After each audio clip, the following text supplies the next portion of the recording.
కూడా 16 సంవత్సరాలైనా వైఎస్ఆర్ అంటే నిన్ననో మన్ననో మేము కలిసినట్టు జ్ఞాపకాలు. మొట్టమొదటి ఎమ్మెల్యేగా 2009లో అసెంబ్లీలో ప్రతిపక్షం నుంచి బడ్జెట్ మీద నేనే ఇనిషియేట్ చేసిన మొదటి ఎమ్మెల్యేగా చర్చను. ఇప్పటికి కూడా యూట్యూబ్లో ఎక్కడైనా ఉంటుంది, వెతకండి. 2007లో శాసనమండలిలో వారితో సంవాదానికి దిగేది.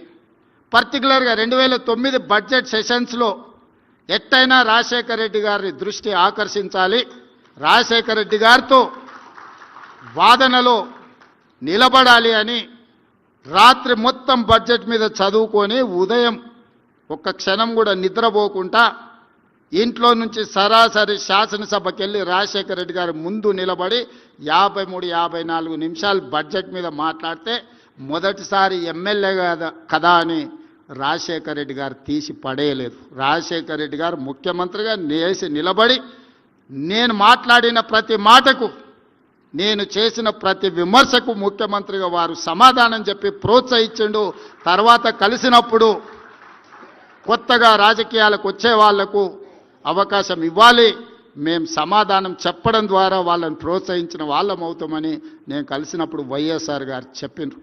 అందుకే ఈనాటికి శాసనసభలో ఎమ్మెల్యేలు మాట్లాడితే నేను లేచి సమాధానం చెప్పడానికి ట్రై చేస్తాను. నాకు ఎప్పుడు గుర్తొస్తుంది, మొదటిసారిగా 2009లో శాసనసభలో బడ్జెట్ మీద నేను లేవనెత్తిన అంశాలు రాజశేఖర రెడ్డి గారు వివరించిన తీరు రాజకీయాల పట్ల ఒక నమ్మకం, విశ్వాసం కలిగించింది.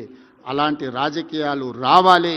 ఎవరికైనా అధికారం వస్తే అహంకారం వస్తుంది, అహంకారంతో పాటు ఆలోచనలు మారుతాయి.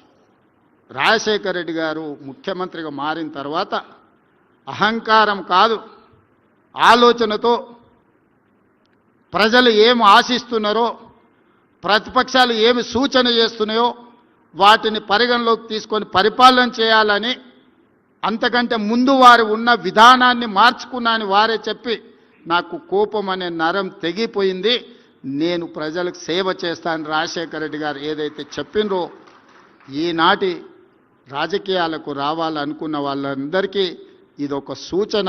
ఈ సూచనలతో ముందుకు వెళ్దాం. తప్పకుండా రాజశేఖర రెడ్డి గారు ఏవైతే అసంపూర్తిగా వదిలేసిన జ్ఞాపకాలు ఉన్నాయో వాటన్నిటిని పూర్తి చేయడం ద్వారా రాజశేఖర రెడ్డి గారి యొక్క పేరును శాశ్వతంగా ఈ తెలుగు ప్రజలు గుర్తుపెట్టుకునే విధంగా కొనసాగిద్దామని తెలియజేస్తూ మీ అందరి దగ్గర సెలవు తీసుకుంటున్న మిత్రులారా.